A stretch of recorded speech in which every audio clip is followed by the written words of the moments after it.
But we begin tonight with President Biden in Wilkes-Barre, Pennsylvania, near his hometown of Scranton, sending a sharp rebuke to the MAGA agenda and calling out the Republicans and the right as the real threats to the rule of law. And now it's sickening to see the new attacks on the FBI, threatening the life of law enforcement agents and their families for simply carrying out the law and doing their job. There's no place in this country, no place, for endangering the lives of law enforcement. No place. None, never, period. I'm opposed to defunding the police. I'm also opposed to defunding the FBI.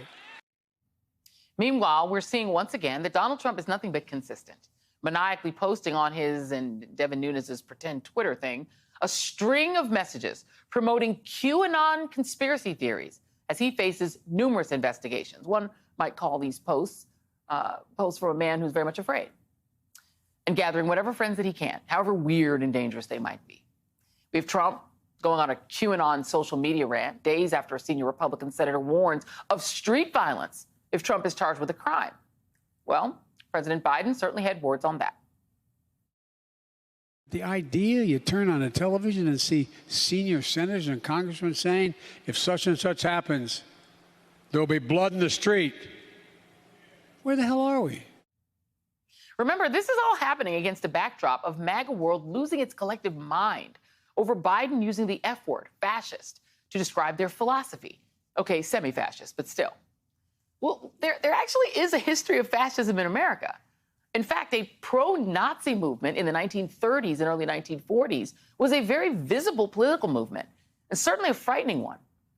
Look at this. This is a photo of a Nazi rally at Madison Square Garden in New York City.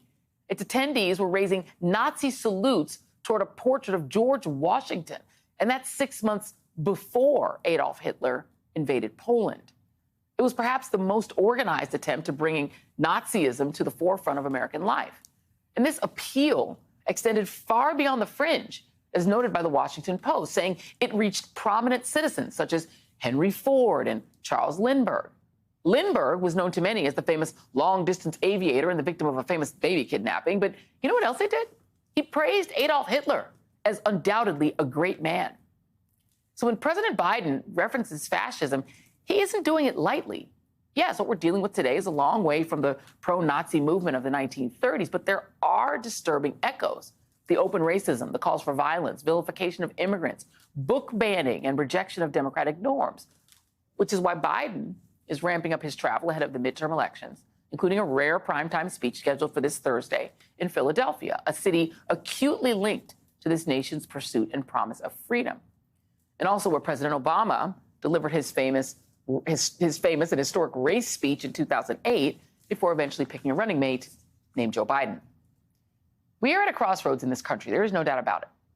And in 2 days, outside Independence National Historic Park, an American president will address what the White House calls the battle for the soul of the nation.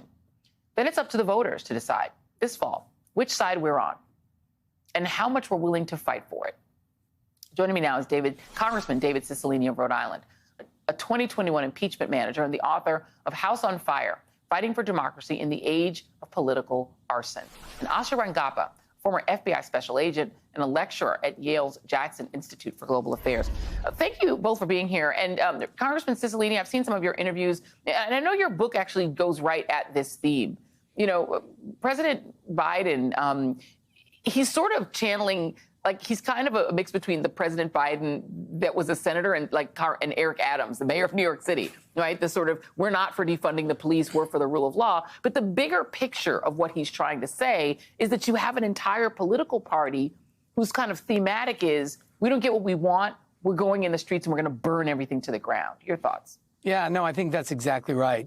Look, this is a very perilous time. House on Fire is a book about the moment we're in. I looked at my experience both as a mayor, as a member of Congress, as someone who battled Trumpism for 4 years and then served as an impeachment manager. So I recount things that worked, things that didn't work. But the real purpose of the book is to sound the alarm about the dangers we face in terms of protecting our democracy, and that everyone needs to understand what's at stake in this election. This is not a normal Republican Party anymore. This is a Republican Party of chaos and corruption and QAnon and Marjorie Taylor Greene and the big lie, and a party that is willing to excuse the former president no matter what he does. They concoct excuses for his misconduct. And this is very dangerous. If you look at the checklist for fascism, the kind of authoritarian leader, the use of violence, the kind of obsession with a plot, the demonizing of others, all these things are trademarks of the kind of authoritarian leader or fascist leader that we don't want in this country. And we really need to understand what's at stake and how important it is for everyone to really understand that in this election we have a fundamental choice. Are we going to protect American democracy? Or are we going to give power to this group of people who are engaged in very anti-democratic behaviors? You know, Senator Lindsey Graham did try to sort of clean up on aisle 5, Asha Rangappa, on his comments about there's going to be riots in the streets. Let's listen to him doing that. If there's a prosecution against President Trump based on mishandling classified information after what happened with Hillary Clinton, there will be frustration, and I fear violence. I reject violence. I'm not calling for violence. Violence is not the answer.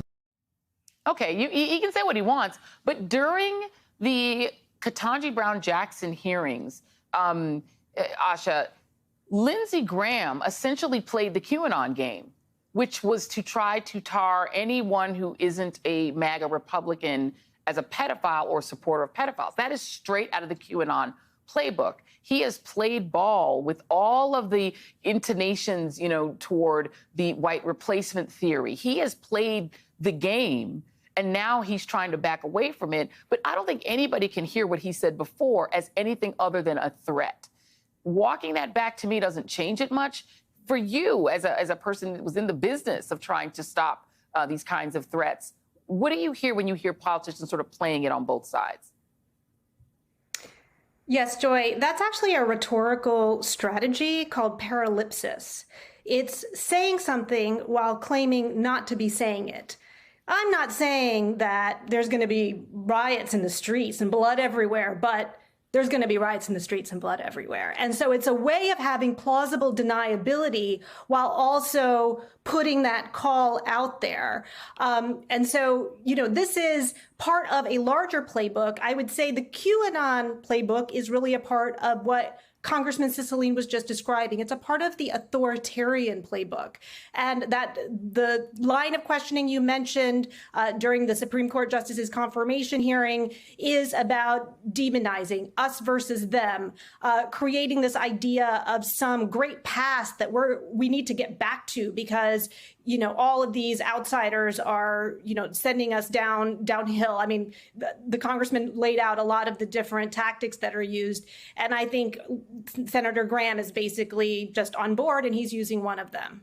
You know, and Congressman, there's a poll. This is an Economist YouGov poll from August 20 to 23rd, right? I mean, you know, when I was growing up, the Republicans were the morning in America, Reagan, sunny optimism, you know, even though they were selling a lot of like anti-poverty, anti-poor people, you know, throw all the welfare, anybody who's on social, you know, on welfare under the bus kind of politics. But on top of it, layered on top of it was this sort of optimistic message. But can you put that poll back up? Now, among Americans, strong Republicans, 54% of them believe civil war is likely. Among all adults, 43% believe civil war is likely. Even Democrats and independents, a plurality is saying, yeah, we're likely to have a civil war. I hear people talking about it all the time. There is real talk that is, you know, not fanciful about whether the United States can continue as a republic, whether we have to break up into a couple of countries, because people don't feel that it's possible to live with these two parties in one country. And you have the Republicans who also,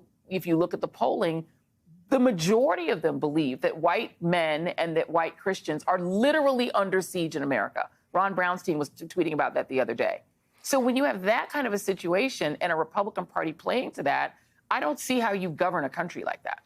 Well, I think, what we have to do, and I think what Democrats are doing, and they have to do two things. We have to continue to deliver to the American people, and I think we have done that both in making sure that we took care of small businesses and struggling families and reduced the cost of prescription drugs and childcare. All the things that folks are concerned about, Democrats are delivering. So we have to continue to do that, make sure people know what we've done. Every step of the way, Republicans have been against that.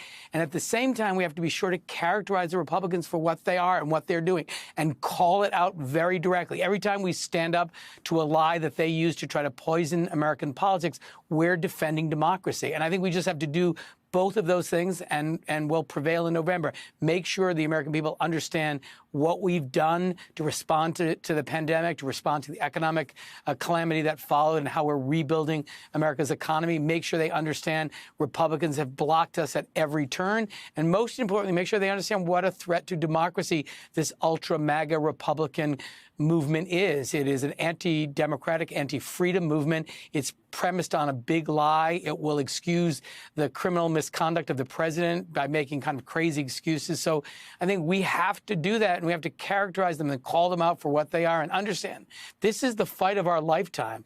This is about whether or not we're going to live in a democracy or whether or not we're going to give power to people who have lost the right to be in control of our economy, of our health care, of our democracy.